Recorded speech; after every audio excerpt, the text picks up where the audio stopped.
ಕಾರ್ಯನಿರತ ಪತ್ರಕರ್ತರ ಸಂಘ ಅಂಕೋಲಾ ಕೊಡಮಾಡುವ ವಾರ್ಷಿಕ ಪ್ರಶಸ್ತಿ ಬಾರ್ಡೋಲಿ ಗೌರವ ಪ್ರಶಸ್ತಿ 2025 ಪತ್ರಿಕೋದ್ಯಮ, ಶಿಕ್ಷಣ ಹಾಗೂ ಸಮಾಜ ಸೇವೆಯಲ್ಲಿ 3 ದಶಕಗಳ ಕಾಲ ಸೇವೆ ಸಲ್ಲಿಸಿರುವ ಹಿರಿಯ ಪತ್ರಕರ್ತ, ಶಿಕ್ಷಕ, ಪ್ರಗತಿಪರ ಚಿಂತಕ ಎಂ.ಆರ್. ಮಾನವಿಯವರಿಗೆ ಅಂಕೋಲಾದ ಗೋಖಲೆ ಸೆಂಟನರಿ ಕಾಲೇಜಿನಲ್ಲಿ ವಿಧಾನ ಪರಿಷತ್ ಸದಸ್ಯ ಗಣಪತಿ ಉಳ್ವೇಕರ್ ಪ್ರದಾನ ಮಾಡಿದರು. ನಂತರ ಮಾತನಾಡಿದ ಅವರು, ಪತ್ರಕರ್ತರೆಂದರೆ ನಮ್ಮ ದೇಶದ ಬೆನ್ನೆಲುಬು. ಸಾಮಾಜಿಕ ಸಮಸ್ಯೆಗಳನ್ನು ಮುನ್ನೆಲೆಗೆ ತಂದು ಅದನ್ನು ಶೀಘ್ರದಲ್ಲೇ ಬಗೆಹರಿಸುವಲ್ಲಿ ಪತ್ರಿಕಾ ರಂಗದ ಕಾರ್ಯ ಮಹತ್ವದ್ದಾಗಿದೆ. ದೇಶ ಸದೃಢವಾಗಿ ಬೆಳೆಯಬೇಕೆಂದರೆ ಪತ್ರಕರ್ತರ ಶ್ರಮ ಅಗತ್ಯ ಎಂದರು.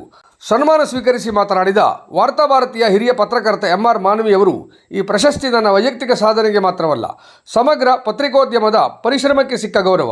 ಲೇಖನಿ ದೇವರ ಕೊಡುಗೆ, ಅದನ್ನು ಸತ್ಯ ಮತ್ತು ಸಮಾಜದ ಪರವಾಗಿ ಬಳಸುವುದು ಪತ್ರಕರ್ತನ ಕರ್ತವ್ಯ ಎಂದರು. ಪತ್ರಕರ್ತನು ಕೇವಲ ಸುದ್ದಿಗಾರನಲ್ಲ, ಅವರು ಸಮಾಜದ ಕಣ್ಣು, ಕಿವಿ ಮತ್ತು ಧ್ವನಿ. ಅನ್ಯಾಯವನ್ನು ಬಯಲಿಗೆಳೆದು ಹಿಂದುಳಿದವರ ಪರವಾಗಿ ಮಾತನಾಡಿ ಸತ್ಯವನ್ನು ಪರಿಶೀಲಿಸಿ ಜನರ ಮುಂದೆ ತರುವುದೇ ನಮ್ಮ ಧರ್ಮ ಎಂದು ಅವರು ಒತ್ತಿ ಹೇಳಿದರು.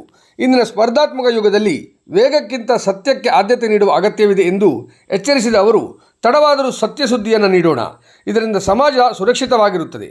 ಬಾರ್ಡೋಲಿ ಗೌರವ ಪ್ರಶಸ್ತಿ ನನಗೆ ಕೇವಲ ಸನ್ಮಾನವಲ್ಲ, ಹೊಸ ಜವಾಬ್ದಾರಿ. ಮುಂದಿನ ದಿನಗಳಲ್ಲಿ ನ್ಯಾಯ, ಸತ್ಯ ಮತ್ತು ಮಾನವೀಯತೆಗೆ ಬದ್ಧವಾದ ಪತ್ರಿಕೋದ್ಯಮ ಬೆಳೆಸುವುದೇ ನನ್ನ ಪ್ರತಿಜ್ಞೆ ಎಂದರು.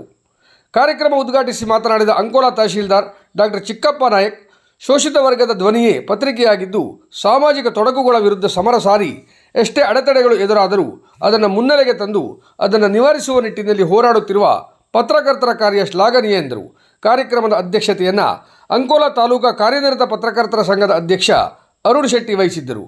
ಗೋಖಲೆ ಸೆಂಟನರಿ ಕಾಲೇಜಿನ ಪ್ರಾಂಶುಪಾಲ ಎಸ್.ವಿ. ವಸ್ತ್ರದ, ಕೆನರಾ ವೆಲ್ಫೇರ್ ಟ್ರಸ್ಟಿನ ಆಡಳಿತಾಧಿಕಾರಿ ಆರ್.ವಿ. ಕೇಣಿ ಮಾತನಾಡಿದರು. ಈ ಸಂದರ್ಭದಲ್ಲಿ ವೈದ್ಯಕೀಯ ವಿಭಾಗದ ನೀಟ್ ಪರೀಕ್ಷೆಯಲ್ಲಿ ಸಾಧನೆಗೈದ ಕುಮಾರಿ ಮಾನ್ಯ ನಾಯ್ಕ್ ಅವರನ್ನು ಸನ್ಮಾನಿಸಿ ಗೌರವಿಸಲಾಯಿತು.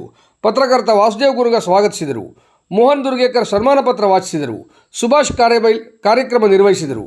ನಾಗರಾಜ್ ಆಂಬ್ಳೇಕರ್ ವಂದಿಸಿದರು. ಈ ಸಂದರ್ಭದಲ್ಲಿ ಪತ್ರಕರ್ತರಾದ ರಾಘು ಕಾಕರ್ಮಠ್, ನಾಗರಾಜ್ ಮಂಜುಗುಣಿ, ಕೆ. ರಮೇಶ್, ಅಕ್ಷಯ್ ನಾಯ್ಕ್, ಅನೂಪ್ ಗುನ್ಗಾ ಮುಂತಾದವರು ಉಪಸ್ಥಿತರಿದ್ದರು.